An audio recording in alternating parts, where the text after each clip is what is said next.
Godmorgen. Klokken den er 7 minutter over 7, og jeg er på vej ned for at træne. Jeg skal træne push 2, en masse sideskulder, lidt bryst og triceps. Og grunden til at jeg træner så tidligt i dag, det er fordi, at mig og Michelle, vi skal køre mod København allerede her klokken 10, hvor at hun skal til formcheck ved sin coach Emil, og så bagefter så skal vi med færgen til Oslo. Så jeg håber, jeg har tid til at få filmet træningen her, og så kommer jeg jo selvfølgelig bare med på hele turen her hen over de næste dage.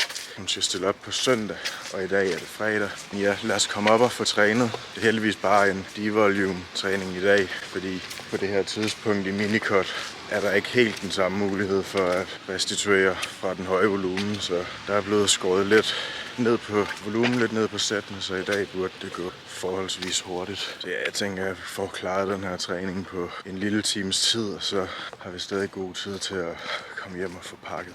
Hvorfor lyder jeg så forpustet?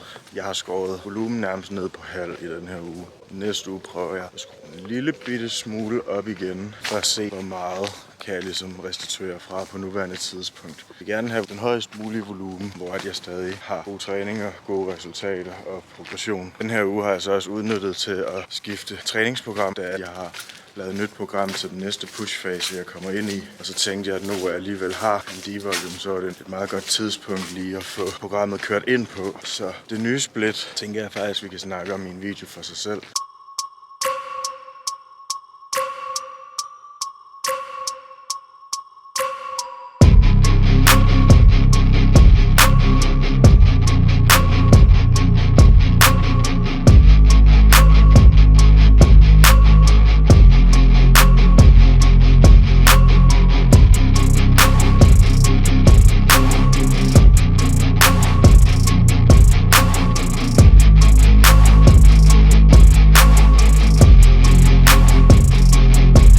Så er vi done. Det var en super god træning. Virkelig tiltrængt med lidt lavere volume. Alt føltes bare meget bedre i dag.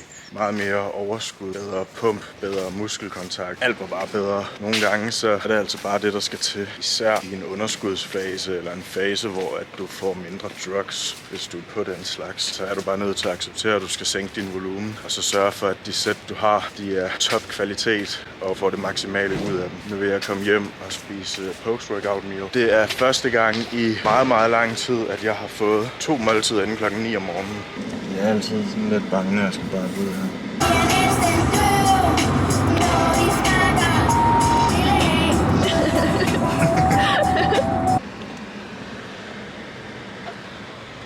Så er vi kommet ombord på færgen, og Michelle har været til formcheck, og det gik super godt. Hun så super godt ud. Vi var alle sammen bare sådan, shit, da hun lavede sine poseringer, både mig og Emil og Emils kæreste Emil, vi var bare sådan helt i chok, så det var super nice. Jeg kan ikke finde min Michelle. Nu var jeg vel lige til at komme til at lage. Jeg kan ikke finde min gaffel. Nå ja, så vi kan købe det. Nej, it works. Har du ikke lige sat håndklæde med til dig selv? Nej. Du er dummere end snart. Du har et håndklæde med, vi kan bruge begge to. Victor, du synes, jeg slår dig så hårdt i klunkerne. Prøv at se, om der er håndklæder derinde. Det er sikkert, så er det faktisk bare ærgerligt. Victor, jeg er ikke din fucking... Seriøst! Jeg sagde til dig, at du skulle tage det med. She's talking about I'm an excellent driver. You're fast and irresponsible. That adds up to a bad drive. Drøm til rejse er du velkommen til at henvende dig i receptionen på dæk 7. Vi ønsker dig endnu en gang en behagelig rejse med DFDS. Ladies and...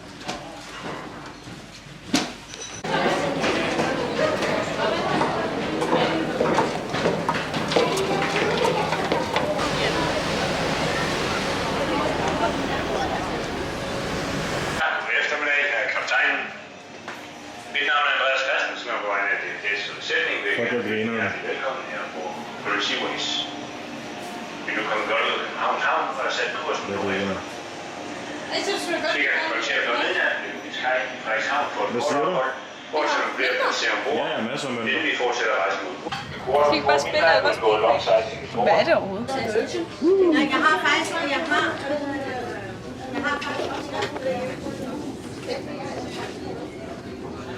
Tror du, jeg vil være flot i sådan en her? Ej, Victor, vi skal finde dig et eller andet tøj, som rent faktisk pænt. Hey, mit tøj er pænt. Se, der er det pænt. Den er meget fin. Må jeg style dig? Ja, ved du det? Men så skal du købe det, jeg finder.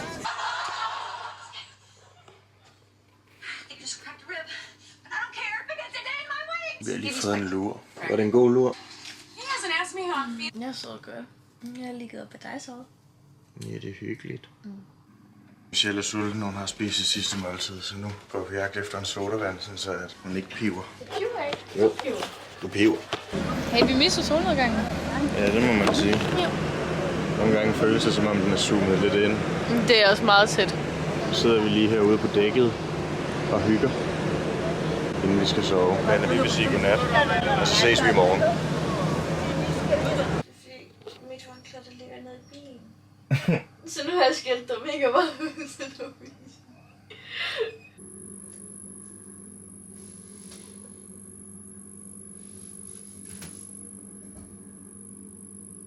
Det der banker.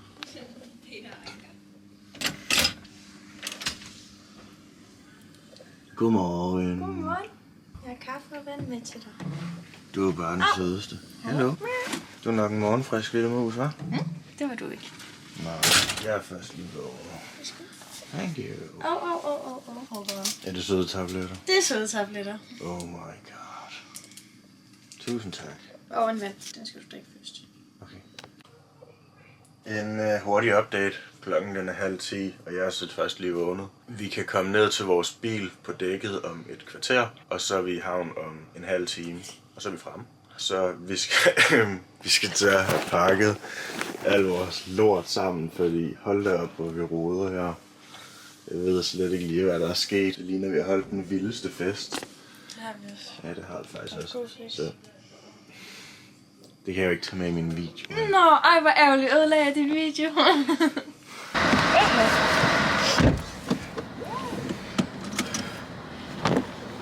Vi fandt bilen. Sidste forsøg. Vi var tæt på at gå i panik, fordi både mig og Michelle, vi er jo selvfølgelig typerne, som ikke lige vælger at tage et billede eller skrive ned eller huske, hvor vi parkerer bilen på færgen. Så Var du i far lidt? Vi fandt den. Du fandt den. Det må du faktisk godt få æren for. Tak. Jeg synes, det var sgu stærkt arbejde fra morgenstunden af.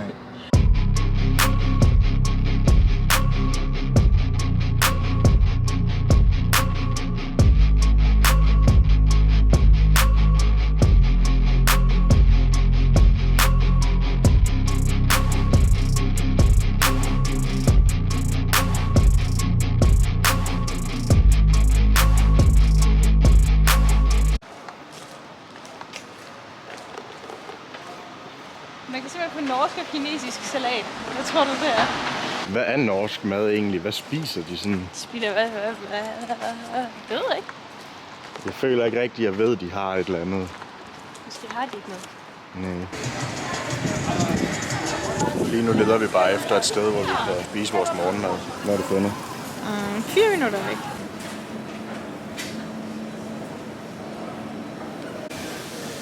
Eller vel, det ligner, vi kan sidde deroppe. Jeg ved ikke, om det er altså en restaurant. Det er også faktisk.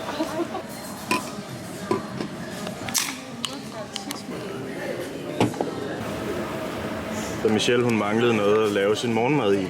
Så jeg har lige købt den her mega seje kokosnødskål inde i normal, sådan så at hun kan lave sin whey paste i den.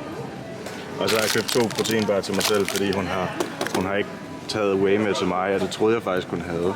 Men det ligger i bilen, og vi gider ikke gå tilbage. Så jeg spiser de her 2 til morgenmad. Dejlig sund, nærende morgenmad. Og du skal bare have whey og riskiks. 7 riskiks. Michelles lækre morgenmad her. Whey paste og 50 gram riskiks. Vil du smage? Ja, det vil jeg gerne. Det var faktisk godt. Jeg har lige haft et mindre mentalt sammenbrud, fordi jeg har haft min mikrofon. Jeg har lige testet lyden, og den er stadig sådan okay, så det burde ikke være et problem for videoen. Jeg har været inde i et par forskellige butikker og prøvet at finde en ny mikrofon, men De har ikke noget. Ellers så skal det bestilles hjem, og det giver ligesom ikke nogen mening. Nu har mig og Michelle delt os op. Jeg skal ned og stille p-skive, og hun er inde for at finde en settling spray. Det er ligesom nødvendigt for, at make-up'en holder så længe. Og hun har ikke så mange steps tilbage. Hun har kun 7.000 steps i dag. Hun har allerede gået 5. Derfor har vi delt os op, så jeg går ned til bilen, og så skal jeg bare på udflugt alene i Oslo. Så det bliver spændende.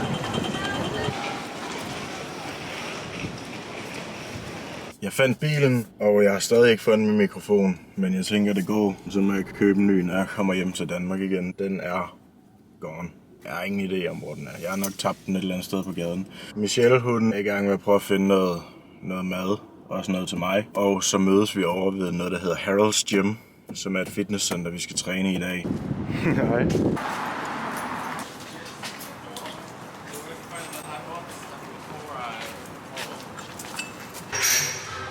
Det er ret fint, faktisk. Glæder mig til at se området.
Okay, nu er vi done med træning, og det var ret nice. Det var mega nice. Det var mega nice. Det er faktisk et super fedt center. Altså maskinerne var sådan et ukendt mærke, jeg aldrig har set før, men de var faktisk ret gode. Og i dag var det jo alligevel også bare sådan lidt en hyggetræning. Det var meget sjovt at prøve lidt forskellige maskiner og møde nogle nice mennesker. Der var mega mange atleter, og også nogle, som man godt vidste, hvem var i forvejen. Jeg med mig også nogle store gutter derinde, skal jeg love for. Og piger. Ja, også det. Det var mega fedt, så det kan anbefales. Eller nej, vi sætter din til, fordi så ringer jeg lige til ham. Hvad er adressen? Det er sjovt, når folk de snakker norsk til en. Nogle gange forstår man det, nogle gange fatter man ingenting. Jeg føler, det er sådan meget forskelligt fra person til person. Nogle forstår man fuldstændig, andre forstår man ikke et ord af. Jeg tror også, der er noget at gøre med, sådan, hvor hurtigt de snakker. Der er sgu også nogle danskere, jeg ikke forstår, hvad jeg siger. Hvis de snakker underligt.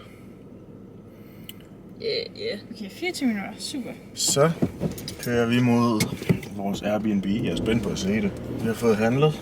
Alt det synes, det er gået for smooth nu, så jeg er altså bange for, at vi kommer derhen og så... Ja, alt er virkelig gået godt, udover at jeg har mistet den der dut til mit kamera. Det kunne da være. Ja, jeg kunne have mistet kameraet. Jeg kunne have mistet dig. Synes jeg havde mistet dig, lille mus. Det havde været forfærdeligt. Så havde jeg grædt. Altså, hvad er det, den vil have mig til?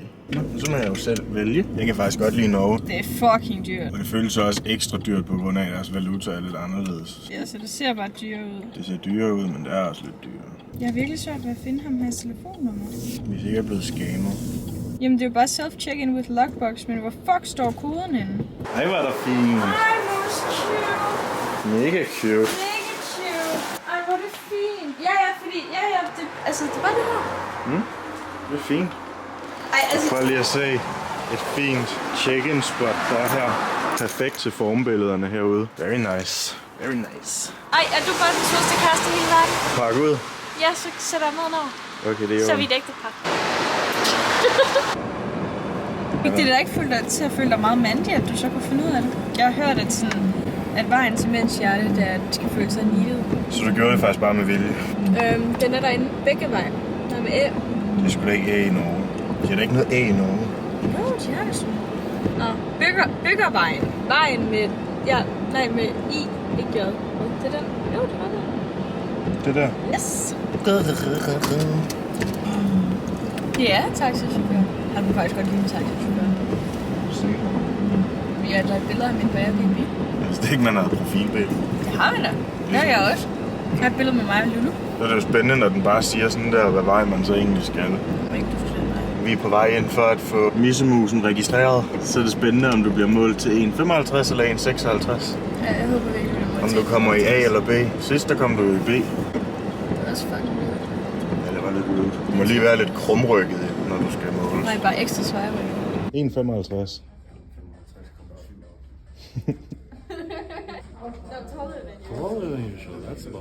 Hun vil gerne i A-klassen, men nu kommer hun i B.